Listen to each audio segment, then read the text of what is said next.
Ladies and gentlemen, how are you all doing? This is Con Ulrich. This is Rangru, hello. And folks, we're continuing our coverage of the monthly tournament today. We are in Orsha East this time, so working our way around the compassed rank. Who do we have on this old gingerbread man of maps? On the left-hand side of the blue, we have Stardekk playing Tartelek with Maverick income, and on the right-hand side in the red, we have Insha playing Pancerna with a Maverick income. You know, if you try to cover up all of Insha's troops at the same time, all you just see is the wave of A's running across the map. It's actually quite terrifying. Just try to mouse over them all at the same time. Terrifying aspect. Oh yeah. They're all shouting. Yeah, exactly. The eternal pain. It's like the oorah of like the Russian people, but it's the Poles, really. Mm-hmm. We are going to get those rinky-dink 50mm mortars over here in the middle on that hilltop. Unfortunately, this is probably one of the few times that's not going to be a great idea because of how aggressive those Hungarians are going to be. He really got into the pole position, you could say, against the Poles. Flamethrowers, perfect ambush. He's got the anti-tank rifles and the Panzerschrecks as well. The 40mm rust up. That is a beautiful position. It's devastating, honestly. Like, yes, there are some light vehicles hither and yon. And indeed, that 40mm is going to find himself with a plethora of targets before he gets taken out. And indeed, even the northern side, it's just like watching those two guys that just kind of literally throw their armies at each other and just kind of like smack them together just to see what happens. It is vicious already. Jeez. Yeah. One advantage, though, is that Insha is, has some pretty heavy-duty firepower in his deck. He has a whole lot of tanks, and those Cromwells will prove to be pretty good in this matchup. Mainly just GTS speed, but they do have decent fire support with the two machine guns and the standard 75mm high explosive shells on a rather cheap, 50-point tank. Yes, absolutely. But the Hungarians, what might be the response to this? Infantry spam. Yeah, I mean the Hungarian infantry to some point. They were seeing a lot of the low vest troops being brought in the disheartened. They're still pretty damn good. They're actually really bloody good for a disheartened troop. Mm-hmm. Machine gun, anti-tank grenade. I mean, they put the Ersatz troop into shame. Well, I should hope so, except the Ersatz troop have plenty of things to be quite depressed about, I would argue. Southern side, though, there's a mortar and there's a flame troop, and other than that, it's nothing but just green fields forever for those Hungarians. So, yeah, gotta be something here, because right now there's not a whole lot to back this up. And infantry pushing through, the mortar completely missing, but also in the southern portion of that hill, that one Bren group has that one farm basically under control. It really needs is just a single infantry unit to rush on in there to actually secure it back. We're also seeing that one ME-210 fly about, getting some good reconnaissance optics. Mm-hmm. And Insha's slowly, pushing his way through the central town. He's got a whole heap of firepower, and that firepower has worked out. The Vickers spam is a good call. It is, but there's a 40mm ME-210 who's just crushing one of these Cromwells with a flank shot. And that's one thing. That spine looks like it to be a great place to move armor up and down, but it also has that nice little issue of just kind of giving you flank on everything that's engaging you. Yeah, and it's a very exposed position, really. Mm-hmm. Absolutely true. Stokes G in the middle. Transmission damage, not really a big issue when you're an assault gun and you're meant to be shot in the front. And I think he's able to protect this Cromwell. Yes, he does. So that's quite a bit of a doorstop there to be engaged. Stokes, I think, have a rather disproportionately effective use, I would argue, against a lot of the first Pancerna equipment. Yeah, they have just enough armor to have a decent bounce shot or bounce chance against the Cromwells, but that Pak 40 sound gun will just go through the Cromwells like a hot knife through butter. Yes, absolutely. There is that 40mm anti-tank weapon over here for the Hungarians that I have to kind of feel bad for them. But there's also the Stu 42, which makes me just be like, dang, son. I don't know. Yeah. I have a soft spot in my heart for the Stu 42. Same here. It's just fun seeing big, high explosive kabooms. Yeah. But things are developing over here back in the center. Yes, the Poles, for the moment, are being very aggressive and able to take this, but there's another round of Hungarian troops that have cleared up the Bren group to the south. And maybe, just maybe, they're going to continue their domination on the lower side of this map. You can see a bunch of them making tentative steps, for sure, but they can pick up 2 flags very, very easily. Yeah, the problem with the Poles is that they really need to try to get these firefights outside of forest and CQC locations and actually take advantage of all the armor. And I'm not talking just about tanks, but the half-tracks, the recon vehicles, just everything mobile to outmaneuver the Hungarians.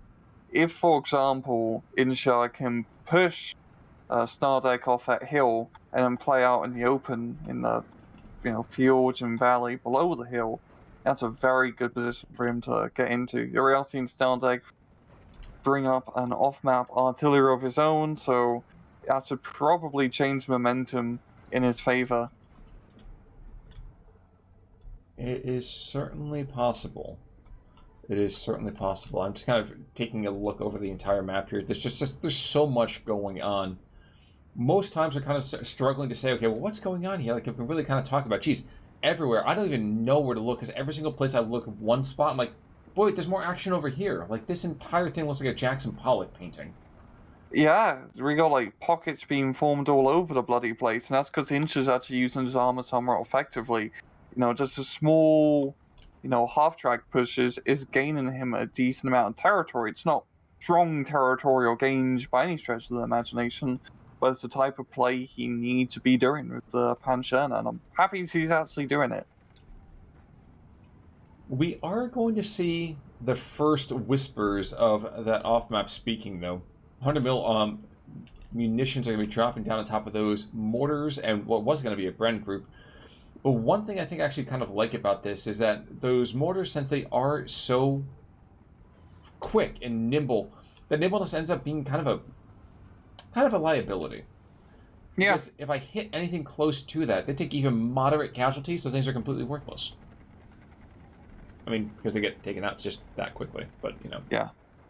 There was an unspoken there. It needed to be spoken at the end of the day, it seems, but there was a thought process. There was thought.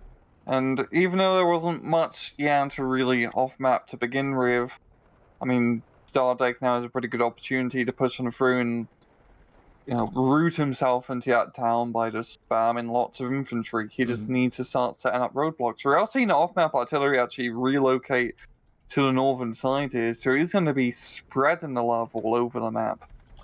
And I think that's what needs to happen. Unfortunately, he's going to run into a Morris carrier, though, too, and that boys will take out that rinky-dink little stayer very, very easily.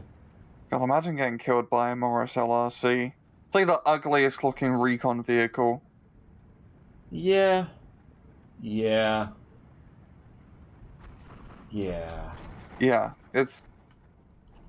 it's like a guy hated his job and was like, "You're getting fired in 2 weeks." He's like, "Fine, I'm deciding the ugliest thing ever first."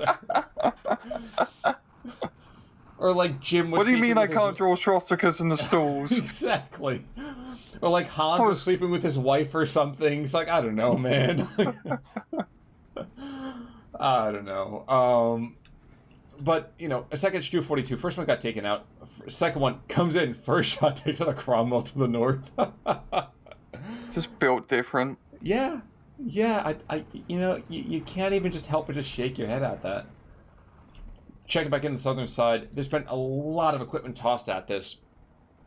And currently there's a Cromwell 7 that's going to be very, very good until they can get that 75 mil forward. But then, even then, the 75 mil has to get a flank shot or something. And I don't think the Cromwell's going to be stupid enough to be like, oh yes, let's go for a traipse through the trees. Yeah, I don't feel it to be a very good idea for Insha to try to even push heavy down south. It's just going to be very costly trying to get back into that forest. He has a very good opportunity up north to try to break through, and really, this is like perfect territory if he breaks through up north. It's open ground, you bring out the fireflies, and you just play the armor game.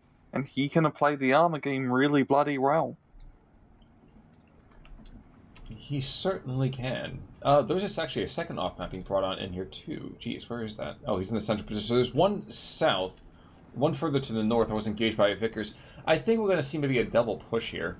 It isn't going to be the most effective for sure, but there's going to be just enough pressure, I think, being put down that we might see maybe a change in ownership here in the center. Yeah, and these off-map artilleries I think will be pretty critical here for Stardekk, mainly because it allows him to get into favourable terrain so he can bring in the spammy Hungarian infantry. Like, if he can get back into the northern neck and get some infantry into that town, he doesn't have to fully hold it, but just making the battle fight over that area rather than trying to fight out in the open where the stews are, or the stew is right now, would be better for him. He kind of just ran into his own off-map. Yeah, I was having a very Dirty Dozen moment there, where there's like, they're the war games. I was like, get over the hillside! Yes, that's exactly what's happening here. Unfortunately, friendly fire isn't, and therein lies the rub, as the bard would say. Yeah. Feels like Insha's lost quite a bit of momentum now, and Stardekk is slowly, gaining that advantage. We're seeing so heavy investment down south, a whole heap of Superzis being brought in, some light vehicles as well. It's actually, he might just have enough firepower to push on through, but we're also seeing a stunk being brought in. Yeah, that's true. Morris LRC is going to be able to kind of get aggressive here. And with the stroke is taking an interesting kind of hold down position. I think I would probably have him look north as opposed to kind of looking south down that road. But regardless, checking back to the center, Superzis, since all of them went to the south, there's no love in the central position, and I think this is going to be, this might be that change in ownership I was talking about. The Vickers is gone, the mortars are gone, the Superzis here, but he's out of range. Yeah, he's pretty useless if he can't flame. Exactly. It's like, dude, you have one job. One job. And it's a 14-10 still for Insha, though, so it's really, really hard to be too critical, I suppose. Yeah, it still has those rather critical northern positions. He hasn't been able to fully exploit it, and Stardekk is slowly bringing in the reinforcements, armadas, the infantry to actually still have a good defense, yeah. The Ju-88 to obliterate the southern forest. Oh, yeah. Here it comes. 1,000 kilos. Goodbye. Cut to... Infantry push? No. What infantry? I didn't see any infantry. Do you see any infantry? Oh, boy. Now, one thing I have to kind of be concerned here, though, too, is, yes, we do see Crusaders on the field. Love that. Unfortunately, we also still see the ME-410s. And there's... Oh, no, there's only one 210 here. Yeah. Interesting. It's going to make it count. Well, so far he's been pretty good with it. He's got 2 kills, 3 kills with it, and he probably could have killed that AA tank and really kept his troops on the field for a very, very long time. But it seems for the moment that is not to be. No, and you're also seeing far up north, Stardekk is trying to make a small little maneuver happen here, moving his infantry into that little village location, and considering how undefended the far north is, he could potentially get into the opposing farmstead, which would be a very good position for him if he can get into that forest. It certainly would. I think I understand what he's doing right now with the Stog. Excuse me, with the airplane play right here. If the Crusader has no more HE shells, it's not a problem anymore, which honestly just makes a certain sort of sense. Not good sense, not like horse sense or anything, but it certainly has some sense. Yeah, and there's also some sense down south of another off-map artillery strike, this time from the air, and that will be more than enough. Actually, yeah, we're seeing Insha evacuate the dance floor already, seeing that plane being brought on in. Yeah, I mean, stop. This beat will certainly kill me, that's for sure. There's a hurricane coming in after him. But the 40 Mike in the middle part of the field is still just barely in range, which would give time for the Martyrs and Ladilovich and some more flame troops to kind of get there to the front. So, like the fact that we're seeing this aggressive play from Stardekk, this active defense, let's call it. Yeah, no, that's a very good way to put it. He hasn't been playing, majorly aggressive. He's not making fantastic pushes anywhere, but he's managed to regain a 50-yard line, actually take a small little farmstead up north, but he has got good terrain positions. He's got his infantry into those towns, into those forests. And that's where the Poles really suffer. The infantry just does not hold it up to snuff compared to the bloody Hungarian. No, you're absolutely right. They do put the Hun back in Hungary, though, because they're just obliterating everything in front of them. They are burning it to the ground. There's another off-map being dropped in on... Yep, jeez. I also didn't quite appreciate how many Crusaders the 1st Pancerna gets. I kind of forgot that their anti-air tab is just all freaking Crusader tanks. Yeah. Of all varieties. 2 Orlikans, 3 Orlikans, we got all the Orlikans. Polstons galore, yeah. Yeah, they're all about the upholstery, which was a joke that I thought was going to work a lot better until I actually had to say it. Also, meanwhile, there's a 57 mil that's engaged in this stew, and kind of amusingly is that I think he probably would have had him on the turn, because he was too busy fighting with the Crusader tank, but now the spine of the world is under Stardekk's control. Yeah, and he's managed to use his limited armor assets, so, a couple stews, a few stugs, a few martyrs he has, and keep him relatively alive. He hasn't been overcommitting them, they've been playing defensively, and it's working really well. I mean, that 1 stew position is in a perfect spot to just shut down really any infantry or light armor push which dares attack at spine. The town in the absolute north is probably going to get dropped over here the other direction. Because Martyr, for some reason, is like, yes, I'm going to take my Pack 40 and swat at all of those guys like a boss, as Piats close in all around them and actually take him out very, very easily. Yeah, and this is actually a pretty good, force here from Insha, mainly a very heavy infantry run. If he was to bring up some armor, he could probably once again make a pretty good push. Far up north, this is really the area Insha should be trying to invest in. Especially if God Vision, we can see it's probably one of the more less well defended zones under Stardekk's control. Well, we also see the Shrug in the bottom finally goes down, courtesy of a Piat firing a bajillion rounds at him, as well as the Bofors. So, big loss to the southern side, which is kind of funny. I don't feel like we've seen enough tanks for the Poles to actually have in their deck. There should be way more tanks. Yeah, it's mainly just been focusing more on light armor and just, the few comrades. The tanks can only really take you so far, especially now that he's fallen back. You really just need to be investing in, I'd say support guns, but it's gonna have to be tanks in this case. Oh, the off-map artillery playing up north just got shredded. I didn't see by what. Did you see what that was? I think it was anti-air. Well, he still got one more. He still has one more he can bring in, so that's fine. I'm more fascinated by this push over here. The Tartelek Lovich is all the disheartened troops backed up by a martyr. So we have Streltsy against the Tartelek Lovich, and this is one of those times that, perversely, I don't know who actually could win this in a straight-up fight, because the disheartened's one thing, but they have a crazy amount of firepower, I would argue. Yeah.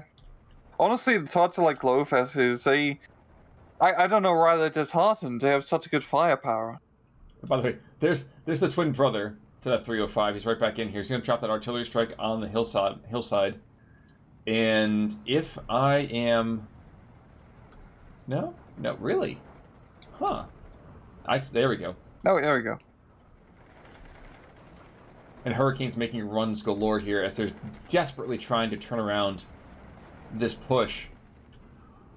Because the spot, little Gingy over here is almost entirely Hungarian.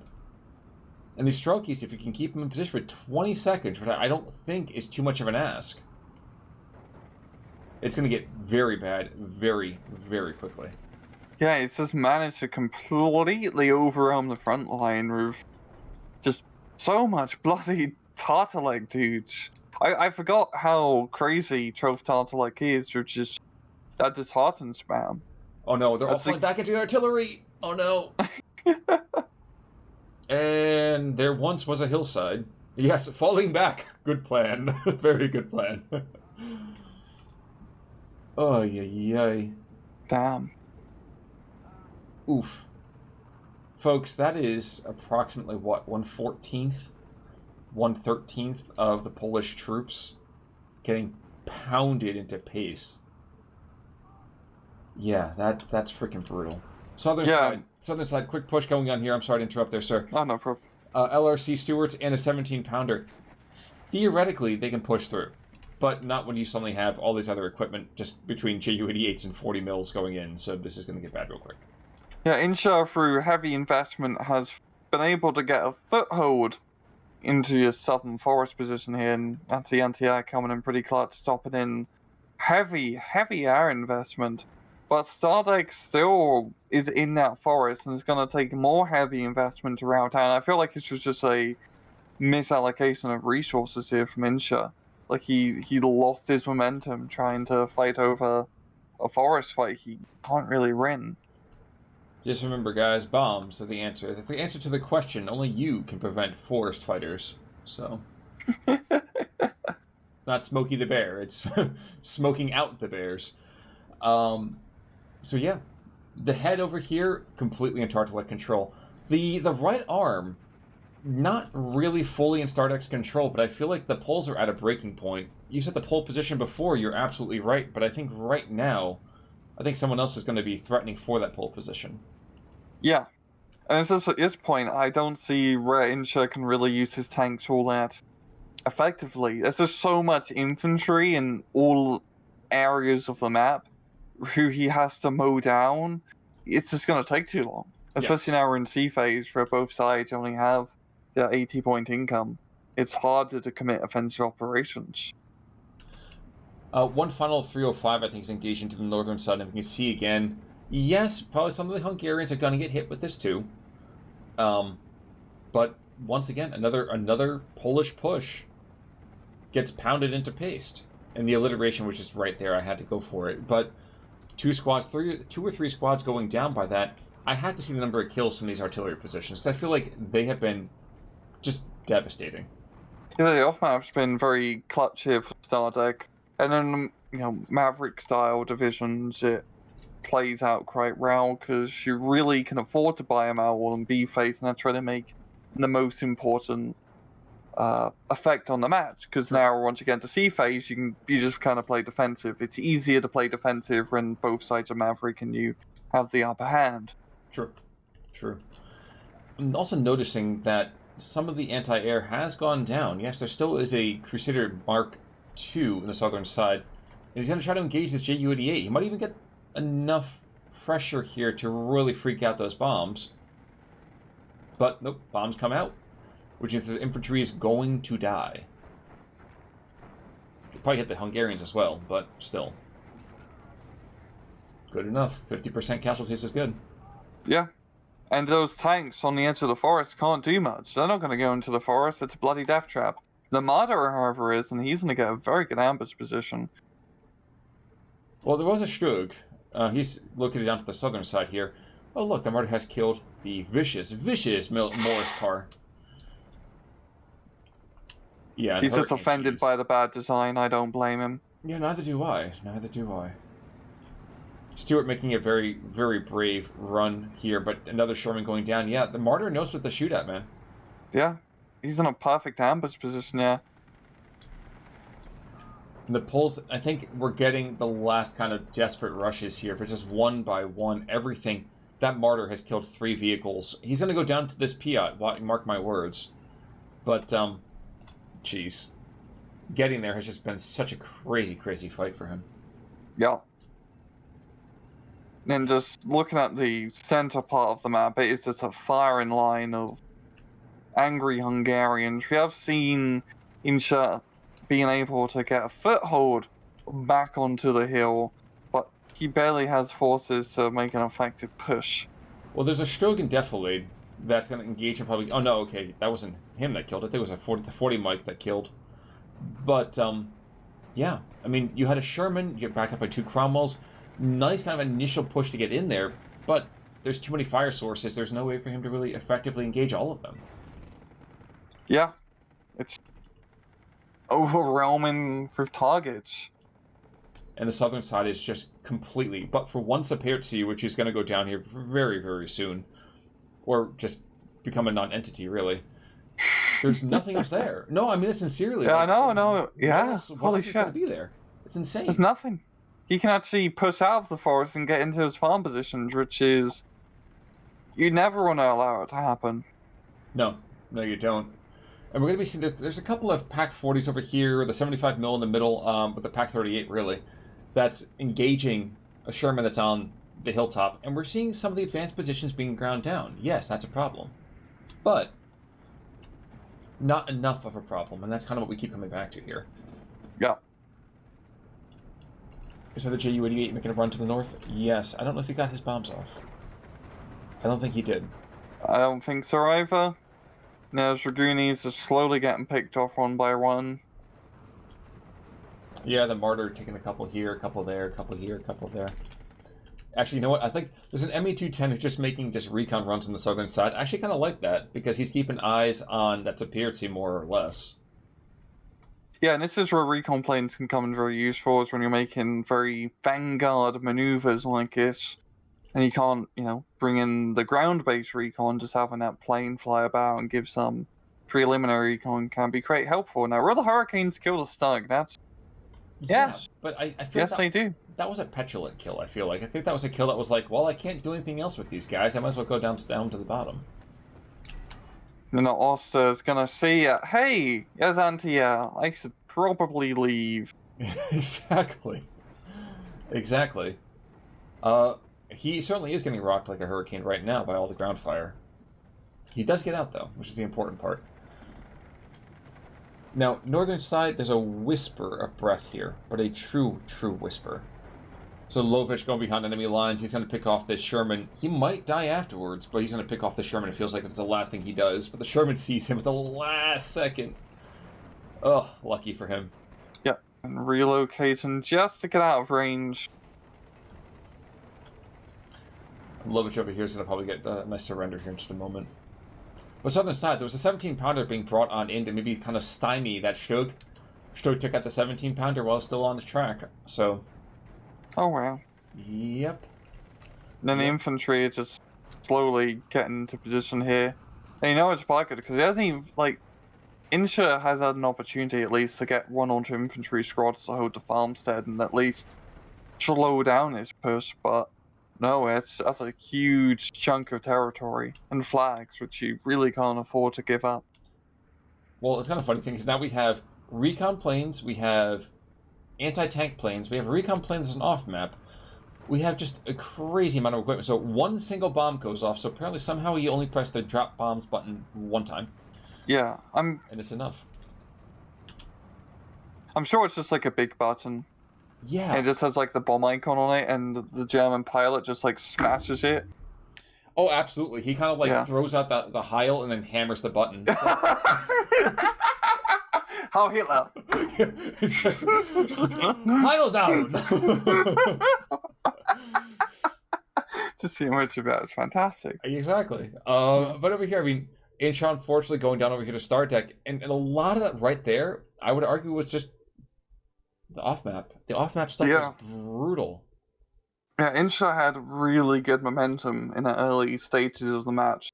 Not encirclements, but the slight maneuvers with the half-tracks and all of that, but once he got pushed back with those off-maps and had to fight in that rather sticky terrain, kind of screwed him over. Also, he really should have just left his southern side alone, and that's just a hedgehog which you don't want to try and hug. Exactly. Looking at kills and losses, the kills, there was a 157 mil that did pretty well for himself. On the losses, Stug that had 4 kills. Actually, the off-map only had 5 kills between them, but it felt like they had so much more just oomph behind it. Ju-88, 4 kills. The Stu 42, picking up 5 or 6 kills right there. Johansson, the Stug 3, picking up 6 kills, 7 kills right there. So, the Hungarians, knife fighters in the extreme. You gotta love it. Yeah, and also utilizing that, limited armor support very effectively. Those Stugs managed to stymie the tide of the horde of Cromwells. Exactly. But actually, we know who to blame is the Crusaders, of course. Because, the Crusaders can't do anything right. I thought they were going to go get Antioch, but instead, in the middle of Orsha. They were like, wait a second, we're not in the Holy Lands? I was like, yes, the Holy Lands, yes, sure, but different kind of holy. Holy. This is the last time we let those children lead us on a crusade. Exactly. Peter the Hermit? Who wants to follow a guy who doesn't have a house? But leaving aside the interpretations of history here, any final thoughts? No. Well, folks, in that case, then, it's been another wonderful week with you guys here with Replays. Until next time, I'm Con Ulrich. I'm Rangaroo. Take it easy.